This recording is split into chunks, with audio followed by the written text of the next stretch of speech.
Chandragiri assembly నియోజకవర్గంకు సంబంధించి ఎన్నికల్లో పోటీ చేసే అభ్యర్థుల నామినేషన్లను గురువారం నుంచి స్వీకరించనున్నట్లు నియోజకవర్గ రిటర్నింగ్ అధికారి తిరుపతి ఆర్డీఓ నిశాంత్ రెడ్డి తెలిపారు.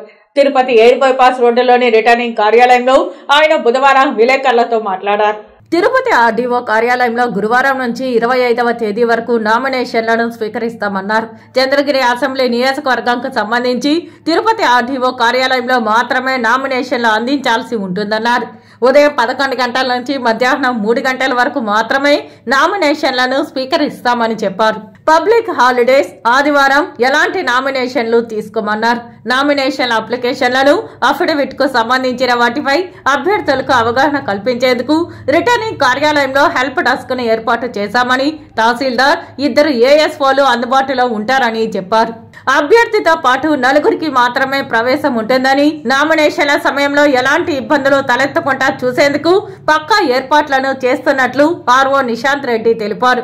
ఆర్ఓ కార్యాలయం వద్ద 100 మీటర్ల లోపు బారికేడ్లను ఏర్పాటు చేస్తున్నామని చెప్పారు. నామినేషన్ వేసేందుకు వచ్చే అభ్యర్థితో పాటు 4గురికి మాత్రమే అవకాశం ఉంటుందన్నారు.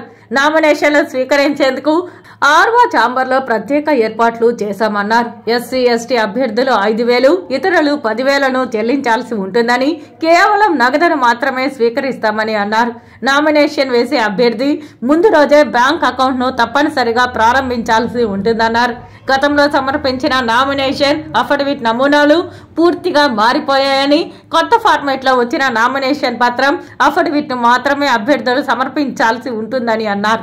25 సంవత్సరాలు నిండిన వాళ్ళు రాష్ట్రంలో ఎక్కడైనా ఓటరుగా నమోదై ఉండాలని, అసెంబ్లీ నియోజకవర్గంకు అభ్యర్థిగా పోటీ చేసే వ్యక్తి ఈ నెల 25వ తేదీ నాటికి 25 ఏళ్లు నిండిన వారు మాత్రమే పోటీ చేసేందుకు అర్హులని ఆర్ఓ నిశాంత్ రెడ్డి తెలిపారు. తప్పనిసరిగా రాష్ట్రంలో ఎక్కడైనా ఓటరుగా నమోదై ఉండాలన్నారు.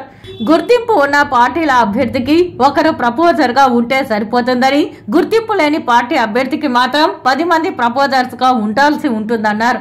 నామినేషన్ ప్రక్రియకు సంబంధించి ఎలాంటి సందేహాలు ఉన్నా ఆర్ఓ కార్యాలయంలోని హెల్ప్ డెస్క్ ను సంప్రదించాలని సూచించారు.